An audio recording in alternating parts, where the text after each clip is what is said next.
ಉತ್ತರವನ್ನು ಕೊಡೋ ಸಂದರ್ಭದಲ್ಲಿ ನನಗನ್ಸ್ತೈತೆ ನಾವೆಲ್ಲೋ ರಾಂಗ್ ಫ್ಲೈಟ್ ಹತ್ತು ಬಂದ್ಬಿಟ್ಟಿದ್ದೀರಿ ಅಂತ ಅನಿಸ್ತೈತೆ. ನಾವೆಲ್ಲ ಉತ್ತರ ಕರ್ನಾಟಕದ ಫ್ಲೈಟ್ ಹತ್ತಿದ್ದೀರಿ, ರೀಚ್ ಆಗ್ತೀರಿ ಅಂತ ತಿಳ್ಕೊಂಡಿದ್ದೀರಿ. ಇದು ಡೆಲ್ಲಿಗೆ ಲ್ಯಾಂಡ್ ಆಗ್ಬಿಡ್ತು.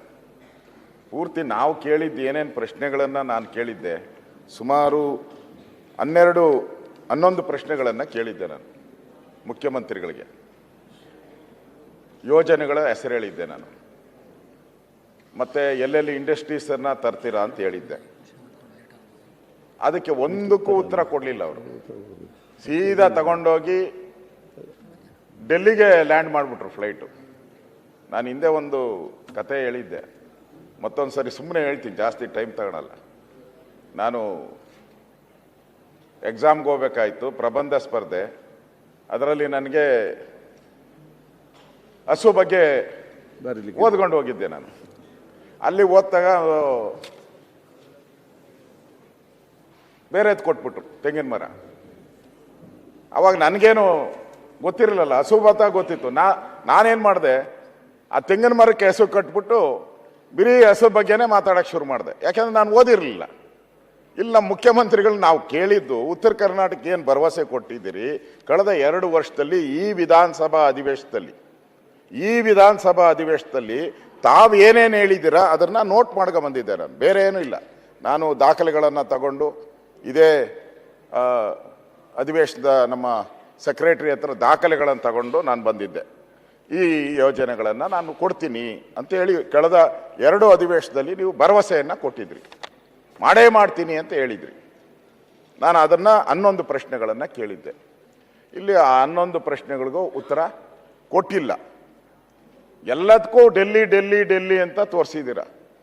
ಎಲ್ಲ ಡೆಲ್ಲಿನೇ ಆದರೆ ನೀವ್ಯಾಕೆ ಬೇಕು ಹಾಗಾರೆ? ನಾವಿಲ್ಲಿ ಉತ್ತರ ಕರ್ನಾಟಕದ ಚರ್ಚೆಯನ್ನು ನಾವು ಈ ಅಧಿವೇಶನದಲ್ಲಿ ಮಾಡ್ತಾ ಇದ್ದೀರಿ. ಯಾಕೆ ಈ ಅಧಿವೇಶನದಲ್ಲಿ ಮಾಡ್ತಾ ಇದ್ದೀರಿ ಅಂದರೆ, ಇಲ್ಲೊಬ್ಬ ಮುಖ್ಯಮಂತ್ರಿ ಇದ್ದಾರೆ, ಇಲ್ಲೊಬ್ಬ ಫೈನಾನ್ಸ್ ಮಿನಿಸ್ಟರ್ ಇದ್ದಾರೆ, ಅದಕ್ಕಿದೆ. ಎಲ್ಲ ಡೆಲ್ಲಿನೇ ಅಂದಿದ್ರೆ ಅಲ್ಲೇ ಹೋಗ್ಬೋದಾಯ್ತು. ಪಾರ್ಲಿಮೆಂಟ್ ಇದೆ, ಲೋಕಸಭಾ ಮೆಂಬರ್ಸ್ ಇದ್ದಾರೆ, ಅದೊಂದು ವೇದಿಕೆ ಇದೆ, ಇದೊಂದು ವೇದಿಕೆ ಇದೆ. ನೆಕ್ಸ್ಟ್ ಜಿಲ್ಲಾ ಪಂಚಾಯತಿ ಇದೆ, ಗ್ರಾಮ ಪಂಚಾಯತಿ ಇದೆ. ನಾವು ಗ್ರಾಮ ಪಂಚಾಯತಿ ಕೇಳೋದು ಜಿಲ್ಲಾ ಪಂಚಾಯತಿ ಕೇಳೋಕ್ಕಾಗಲ್ಲ, ಜಿಲ್ಲಾ ಪಂಚಾಯತಿ ಕೇಳೋದು ಅಸೆಂಬ್ಲಿಯಲ್ಲಿ ಕೇಳೋಕ್ಕಾಗಲ್ಲ, ಅಸೆಂಬ್ಲಿದು ಪಾರ್ಲಿಮೆಂಟ್ ಆಗಲ್ಲ. ನಮ್ಮ ಮುಖ್ಯಮಂತ್ರಿಗಳು ದಾರಿ ಹೆಂಗೆ ತಪ್ಪಿಸೋದು, ದಾರಿ ತೋರ್ಸಯ್ಯ ಅಂತ ನಾವೆಲ್ಲ ಸುಮಾರು ಎಷ್ಟು ಗಂಟೆಗಳ ಕಾಲ, 50 ಎಷ್ಟೋ ಗಂಟೆಗಳು ಹೇಳಿದ್ರು. ಅಷ್ಟು ಗಂಟೆಗಳು 4 ದಿನ ಮಾತಾಡಿ ದಾರಿ ತೋರಿಸಯ್ಯ ಪದ ತಪ್ಪಾಗ್ಬೋದನ, ಅದನ್ನು ಇದು ಮಾಡ್ಕೊಳ್ಳಿ. ಸಿದ್ದರಾಮಯ್ಯನವರೇ ಅಂತ ಹೇಳಿದ್ರೆ ಇವ್ರು ತಗೊಂಡೋಗಿ ಯಾವುದೋ ನಮ್ಮನ್ನು ಕಾಡಲ್ಲಿ ಬಿಟ್ಬಿಟ್ರು, ಬ್ಲೈಂಡ್ ಮಾಡಾಕ್ಬಿಟ್ರು ನಮ್ಮನ್ನು. ಏನು ಅರ್ಥನೇ ಆಗ್ತಾ ಇಲ್ಲ. ಇದು ನನಗನ್ಸೋದು, ನಾನು ಗೋವಿಂದರಾವ್ ವರದಿ ಬಗ್ಗೆ ನಾನು ಕೇಳಿದೆ. ಮುಖ್ಯಮಂತ್ರಿಗಳು ಡಿಲೇ ಮಾಡಿಬಿಟ್ಟವ್ರೆ ಅಶೋಕ್ ಅವರು ಅಂತ ಕೇಳ್ತಾರೆ. ಹೌದು, ನೀವೇ ಯಾವಾಗ ಉತ್ತರ ಕೊಟ್ಟಿದ್ದು? ನೀವು ಇದೇ ಅಧಿವೇಶನದಲ್ಲಿ ಹೋದ ವರ್ಷ ಅದರಲ್ಲಿ ಹೇಳಿದ್ದೀರಾ ಕ್ಲಿಯರ್ ಆಗಿ, ನಾನು ದಾಖಲೆ ತಗೊಂಡಿದ್ದೀನಿ. 6 ತಿಂಗಳೊಳಗಡೆ ವರದಿ ಅಂತ ಹೇಳಿದ್ರಿ. ಈಗ 12 ತಿಂಗಳಾಗಿ 13, 14, ಇನ್ನೆರಡು 2 ಅಂತ ಹೇಳ್ತಾ ಇದ್ದಾರೆ. ಇನ್ನೆರಡು ತಿಂಗಳು ಎಷ್ಟು ಡಿಲೇ ಅಲ್ವಾಗಾರೆ? 6 ಇದ್ದಿದ್ದು 12 ಆದರೆ ಡಿಲೇ ಅಂತಾರೋ ಅದನ್ನ ಅರ್ಲಿ ಅಂತಾರೋ ನೀವೇ ಹೇಳಿ.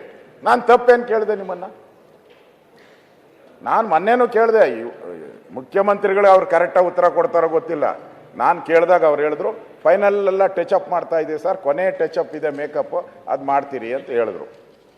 ಆ ಮೇಕಪ್ ಯಾವಾಗ ಮಾಡ್ತಾರೋ ಗೊತ್ತಿಲ್ಲ, ಕೊಟ್ಟಿಲ್ಲ. ನಾನು ಪ್ರಶ್ನೆ ಕೇಳಿದ್ದೀನಿ, ನಾನು ಹೇಳಿದ್ದು ನಾನು ಸುಳ್ಳೇ ಹೇಳಿದ್ದೀನಿ ಅಂತ. ಆಮೇಲೆ ನಾನು ಬೆಳಗಾವಿ ಅಧಿವೇಶನದಲ್ಲಿ ಅವ್ರು ಹೇಳಿದರು, ನಾನು ಪ್ರಶ್ನೆಯಲ್ಲಿ ಕೇಳಿದ್ದೆ, ಬೆಳಗಾವಿ ಫೌಂಡ್ರಿ ಕ್ಲಸ್ಟರ್ ನಿರ್ಮಾಣ ಮಾಡ್ತೀನಿ ಅಂತ ಹೇಳಿದ್ರಿ. ನಾನು ಕೇಳಿದ್ದೆ, ಉತ್ತರ ಕೊಟ್ಟಿಲ್ಲ ಅದ್ರ ಬಗ್ಗೆ. ರಾಯಚೂರಲ್ಲಿ ಕಾಟನ್ ಇಂಡಸ್ಟ್ರಿ ಮಾಡ್ತೀನಿ ಅಂತ ಹೇಳಿದ್ರಿ. 2023 ಬೆಳಗಾವಿ ಅಧಿವೇಶನ ಪ್ರಕಟಣೆ ಮಾಡಲಿಲ್ಲ. ಅದೇ ರೀತಿ 2023-24 ಬೆಳಗಾವಿ ಅಧಿವೇಶನದಲ್ಲಿ ಹೇಳಿದ್ರಿ, ಎಲ್ಲ ಉತ್ತರ ಕರ್ನಾಟಕದ ಐತಿಹಾಸಿಕ ತಾಣಗಳಿಗೆ ನಾನು ಅಭಿವೃದ್ಧಿ ಮಾಡ್ತೀನಿ ಅಂತ ಹೇಳಿದ್ರಿ. ಎಲ್ಲಿ ಅಭಿವೃದ್ಧಿ ಮಾಡಿದ್ದೀರಾ? ಅಲ್ಲಮ ಪ್ರಭು ಗುಹಾಂತರ ದೇವಾಲಯ ಇಲ್ಲ. ಮೈಲಾರ ಲಿಂಗೇಶ್ವರ, ಆ ಮೈಲಾರ ಲಿಂಗೇಶ್ವರನೇ ಕಾಪಾಡಬೇಕೀಗ. ಪ್ರಾಚೀನ ವಿಶ್ವವಿದ್ಯಾಲಯ ಎಂದು ಖ್ಯಾತಿ ಪಡೆದ ನಾಗಾವಿ ಅಭಿವೃದ್ಧಿ ಎಲ್ಲೂ ಇಲ್ಲ. ಈ ಥರ 12 ಪ್ರಶ್ನೆಗಳನ್ನು ನಾನು ಕೇಳಿದ್ದೆ. ಒಂದಕ್ಕೂ ಮುಖ್ಯಮಂತ್ರಿಗಳು ಉತ್ತರನೂ ಕೊಡಲಿಲ್ಲ, ಆ ಕಡೆ ನೋಡೂ ಇಲ್ಲ ಅವರು. ಗೋವಿಂದರಾವ್ ಸಮಿತಿ ರಚನೆ ಮಾಡಿ ತಾವು ಹೇಳಬೇಕು ಯಾವಾಗ ಯಾವ ಡೇಟಲ್ಲಿ ಇಲ್ಲಿ ಹೇಳಿದ್ರಿ. ಅದು 1 ವರ್ಷ ಆಯ್ತಾ 2 ವರ್ಷ ಆಯ್ತಾ? ದಯವಿಟ್ಟು ತಾವು ಕ್ಲಾರಿಫಿಕೇಶನ್ ಮಾಡಬೇಕು. ನಾನು ಕ್ಲಾರಿಫೈ ಮಾಡೋವಾಗ ಅದನ್ನು ಯಾವಾಗ ಬರ್ತೈತೆ ಅಂತಲೂ ಹೇಳ್ಬೋದು. ಅಧ್ಯಕ್ಷರೇ, ಮಾನ್ಯ ಮುಖ್ಯಮಂತ್ರಿಗಳನ್ನ ಕೇಳೋಕ್ಕೆ ಇಷ್ಟಪಡ್ತೀನಿ. ಇದು ತಾವು ಉತ್ತರ ಕರ್ನಾಟಕದ ಸಮಸ್ಯೆಗೆ ಪರಿಹಾರವನ್ನು ಕಂಡುಹಿಡ್ಕೊಳ್ಳೋ ಅಂಥದ್ದು ಜವಾಬ್ದಾರಿ. ಸುಮಾರು 60 ವರ್ಷಗಳ ಕಾಲ ನಿಮ್ಮದೇ ಸರ್ಕಾರದ ಮುಖ್ಯಮಂತ್ರಿಗಳಿದ್ರಿ. ಕಾಂಗ್ರೆಸ್ ಅವರೇ ಆಲ್ಮೋಸ್ಟ್ ಆಲ್ 60 ವರ್ಷಗಳ ಕಾಲ. ಬಿ ಜೆ ಪಿ ಇದ್ದಿದ್ದು 5, 1 3 ಮುಕ್ಕಾಲು ಇರ್ಬೋದು ಅಷ್ಟೇ. ಇಷ್ಟು ಬಿಟ್ಟರೆ ನಾವು ಇರಲಿಲ್ಲ. ಸಮ್ಮಿಶ್ರ ನೀವು ಇದ್ರಿ, ನಾವು ಇದ್ರಿ. ಸಮ್ಮಿಶ್ರ ಸರ್ಕಾರ ಬಿಡಿ, ನೀವು ಇದ್ರಿ, ನಾವು ಇದ್ರಿ. ಅದೆಲ್ಲ ಕಡಿಮೆ. ಅದೆಲ್ಲ ಕಡಿಮೆ ಅಷ್ಟೇ. ಅದೆಲ್ಲ 14 ತಿಂಗಳು, ಅವ್ರದ್ದು ಒಂದು 14 ತಿಂಗಳು. ಆದರೆ ಉಳಿದಂಥದ್ದು ಇಲ್ಲ ಇಲ್ಲ ಇಲ್ಲ ಇಲ್ಲ ನಾವೇನು ಇಲ್ಲ. ಅಧ್ಯಕ್ಷರೇ, ನೀವು 60 ಅವರು ನಮಗೆ ಹೆಲ್ಪ್ ಮಾಡ್ತಾವ್ರೆ. ನಾನು ಕೇಳೋವಂಥದ್ದು, ಇಷ್ಟು ವರ್ಷಗಳ ಕಾಲ ರಾಜ್ಯದಲ್ಲಿ ಮುಖ್ಯಮಂತ್ರಿಗಳಾಗಿ ಕಾಂಗ್ರೆಸ್ ನೇತೃತ್ವದ ಸರ್ಕಾರ ಇದ್ರೂ ಕೂಡ ಉತ್ತರ ಕರ್ನಾಟಕ ಅಭಿವೃದ್ಧಿ ಆಗಿಲ್ಲ ಅಂದರೆ ಇದು ಯಾರ ಫೇಲೂರು? ಯಾರ ಫೇಲೂರು? ಸರ್ಕಾರದ ಈ ಕಾಂಗ್ರೆಸ್ ಒಂದು ಫೇಲೂರು ಅಂತ ಹೇಳ್ಬೋದಲ್ಲ? ಹೇಳಲೇಬೇಕು. ನಾನು ಮುಖ್ಯಮಂತ್ರಿಗಳನ್ನ ಸ್ಪೆಸಿಫಿಕ್ ಆಗಿ ಪ್ರಶ್ನೆಯನ್ನ ಕೇಳ್ತಾ ಇದ್ದೀನಿ. ಒಂದೇ ಸ್ವಲ್ಪ ಉತ್ತರ ಏನೋ ತಾವು ಹೇಳ್ತಾ ಇದ್ರಿ, ಕೇಂದ್ರ ಸರ್ಕಾರ ತಾರತಮ್ಯ ಧೋರಣೆ, ತಾರತಮ್ಯ ಮಾಡ್ತಾ ಇದ್ದಾರೆ.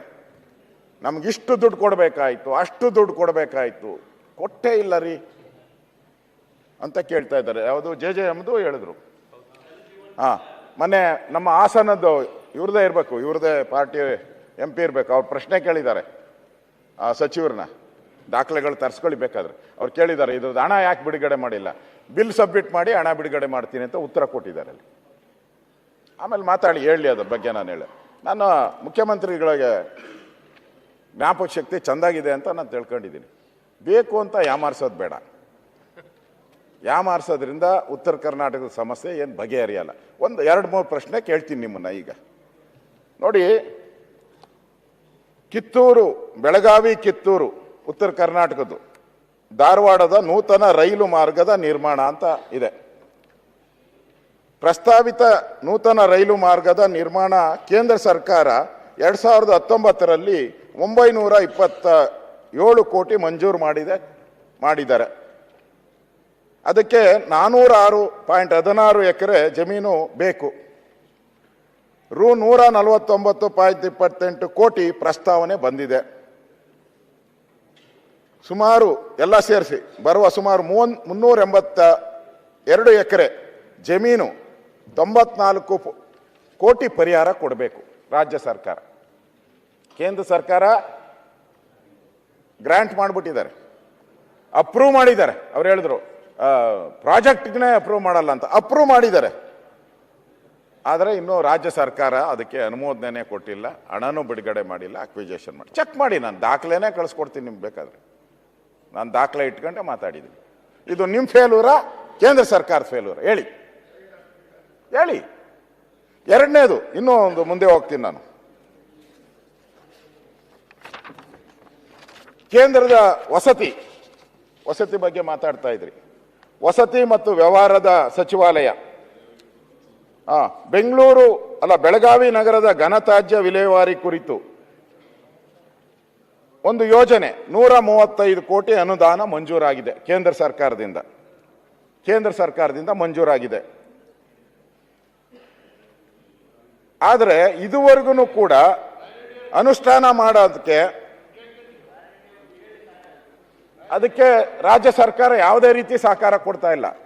ಮಂಜೂರಾಗಿದೆ 2023ರಲ್ಲಿ, ಆಯ್ಕೆನೂ ಆಗಿದೆ ಘನತ್ಯಾಜ್ಯ ವಿಲೇವಾರಿಗೋಸ್ಕರ. ಯಾಕೆ ಮಾಡಿಲ್ಲ ಇವರು? ಮಂಜೂರಾಗಿರೋದು ನಾನು ಹೇಳ್ತಾ ಇರೋದು 2023. ಈಗ ನಾವು 25 ದಾಟ್ತಾ. ಯಾಕೆ ಮಾಡಿಲ್ಲ? ಅಮೃತ್ 1 ಯೋಜನೆ ಅಮೃತ್ 1 ಯೋಜನೆ ಹಲಗ ಗ್ರಾಮದಲ್ಲಿ ಹತ್ತಿರ ತ್ಯಾಜ್ಯ ನೀರು ಸಂಸ್ಕರಣಾ ಘಟಕ ಸ್ಥಾಪನೆ, ಭೂಸ್ವಾಧೀನ ಪರಿಹಾರ ನೀಡುವ ಬಗ್ಗೆ ಸ್ಯಾಂಕ್ಷನ್ ಆಗಿದೆ ಕೇಂದ್ರ ಸರ್ಕಾರದ. ಅದಕ್ಕೆ ಇವರು 70 ಲಕ್ಷ ದಶಲೀಟರ್ ಸಾಮರ್ಥ್ಯದ ತ್ಯಾಜ್ಯ ನೀರು ಸಂಸ್ಕರಣಾ ಘಟಕ ಸ್ಥಾಪನೆ, ಸುಮಾರು 17.37 ಎಕರೆ ಬೆಳಗಾವಿ ಗ್ರಾಮದಲ್ಲಿ ತೇವಾ ಬಾವಿ ನಿರ್ಮಾಣಕ್ಕೆ 1.12 ಎಕರೆ, ಹೀಗೆ ಒಟ್ಟು 19 ಎಕರೆ ಕೊಡಬೇಕು. ಅದಕ್ಕೆ 21.40 ಕೋಟಿ ಮೊತ್ತ. ಅದು ಆ 21 ಕೋಟಿನೂ ಕೂಡ ಖಾತಾ ಇಲ್ಲಲ್ಲ ಇವ್ರ ಕೈಲಿ. ಕೇಂದ್ರ ಸರ್ಕಾರದ ಗ್ರಾಂಟ್ ಆಗಿರೋದು ಯಾಕೆ ಕೊಟ್ಟಿಲ್ಲ? ಕೇಂದ್ರ ಸರ್ಕಾರದ ಮೇಲೆ ಗೂಬೆ ಕೂದ್ಸಕ್ಕೆ ಓದ್ತಾ ಇದ್ದೀರಲ್ಲ, ಇದು ಸ್ಯಾಂಕ್ಷನ್ ಆಗಿರೋದು ನಾನು ಓದ್ತಾ ಇರೋದು ಇವೆಲ್ಲನೂ ಕೂಡ.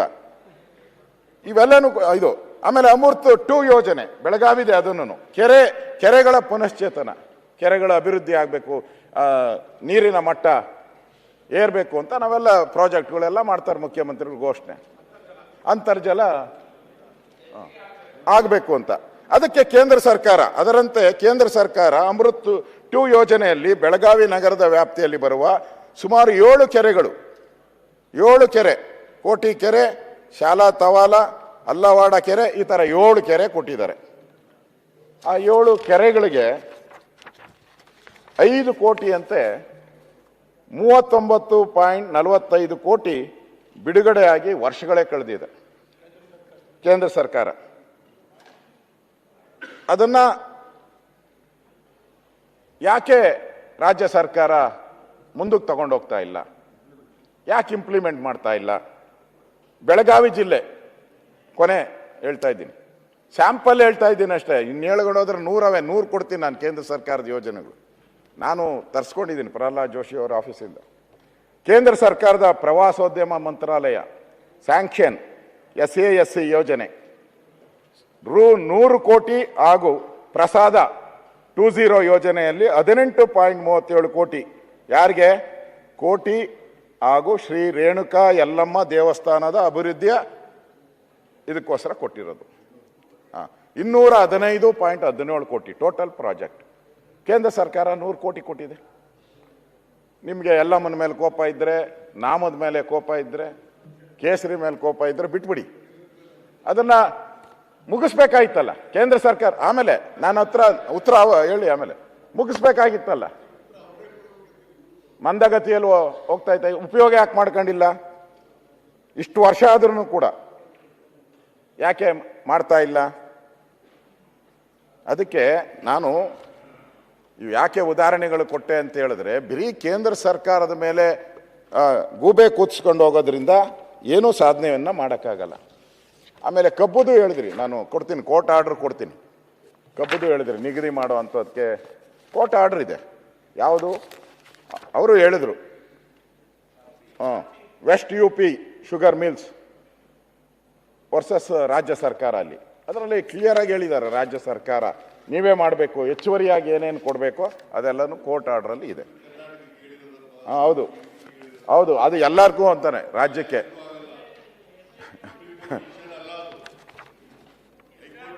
ಹೌದೌದು, supreme court in the supreme court of India civil appeal original jurisdiction case number 7508 of 2005 supreme court ಇಲ್ಲಿ ಕ್ಲಿಯರ್ ಆಗಿ ಹೇಳಿದೆ ಮಾಡಬೇಕು. ಎಲ್ಲವನ್ನ ನೀವು ಕೇಂದ್ರ ಸರ್ಕಾರ ಅಂತ ಹೇಳಿದ್ರೆ ನೀವ್ ಯಾಕಿರ್ಬೇಕಿಲ್ಲಿ? ನಿಮ್ಮ ಅವಶ್ಯಕತೆ ಏನಿದೆ?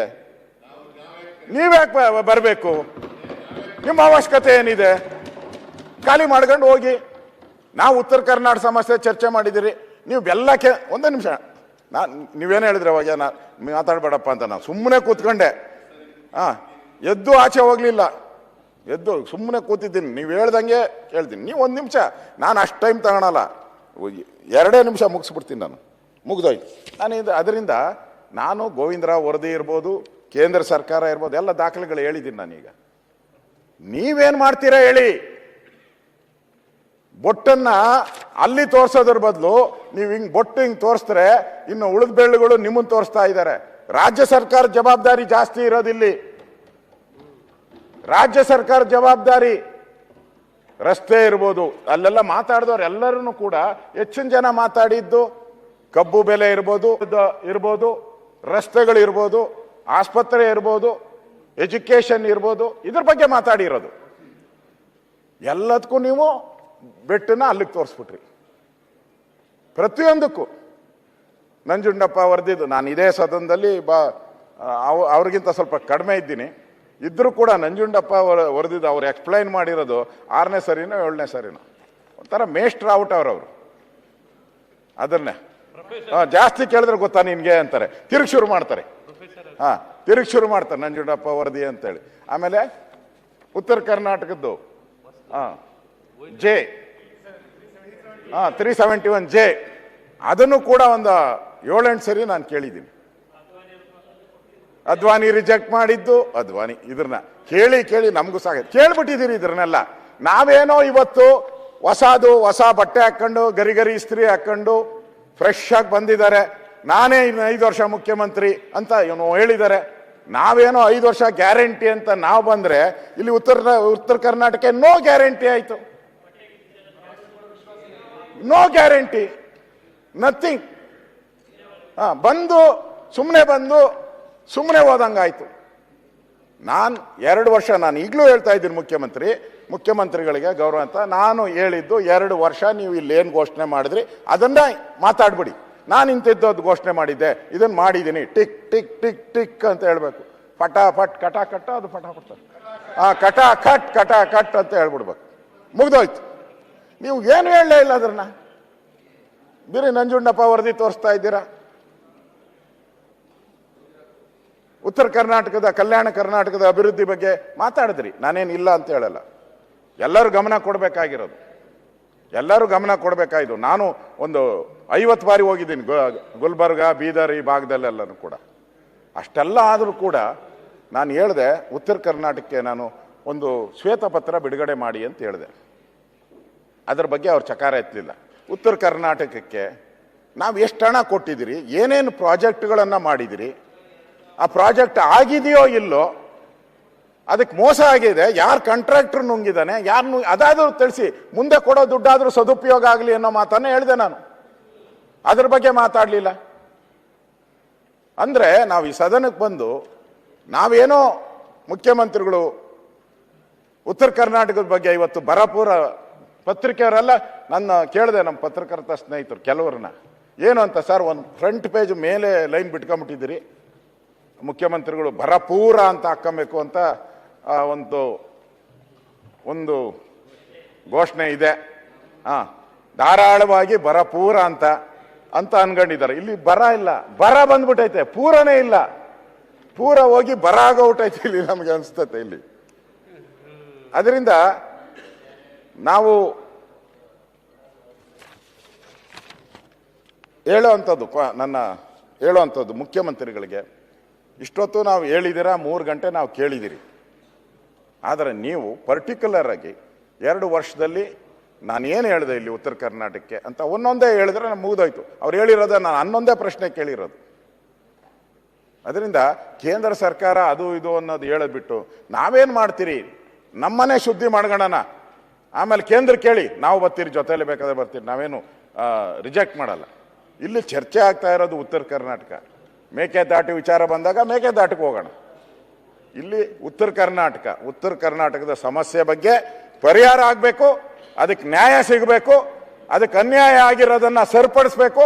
ಆ ಥರದ ಯೋಜನೆಯನ್ನ ನಾನೇನು ಮಾಡ್ತೀನಿ, 5 ವರ್ಷದ ಮುಖ್ಯಮಂತ್ರಿ ಸಿದ್ದರಾಮಯ್ಯ ನಾನೇನು ಮಾಡಿ ತೋರಿಸ್ತೀನಿ ಅಂತ ಕೇಳಕ್ ಬಂದಿದ್ದೀರಿ ನಾವಿಲ್ಲಿ. ಇಲ್ಲಿ ಏನು ಇಲ್ಲ, ಬರೀ 0 ಆಗೋಗಿದೆ. ಅದಕ್ಕೋಸ್ಕರ ನಾನು ಅವ್ರಿಗೆ ಮತ್ತೆ ಆಗ್ರಹ ಮಾಡ್ತಾ ಇದ್ದೀನಿ, ಮರ್ತೋಗಿದ್ರೆ ನೀವು, ಜ್ಞಾಪಶಕ್ತಿ ಚಂದಾಗಿದೆ ನಿಮ್ಗೆ, ಅವ್ರು ಯಾರೋ ಅಧಿಕಾರಿಗಳು ಎಲ್ಲೋ ದಾರಿ ತಪ್ಪಿಸಿ ಕೊಟ್ಬಿಟ್ಟಿದ್ದಾರೆ, ದಯವಿಟ್ಟು ಹೇಳಿ. ಈಗಲಾದ್ರು ನಾನು ಹಿಂದೆ 2 ವರ್ಷದ ಭರವಸೆ ಏನು ಕೊಟ್ಟಿದ್ದೆ, ಈಗ ಏನು ಮಾಡ್ತೀನಿ ಅನ್ನೋದು ಮಾತನ್ನು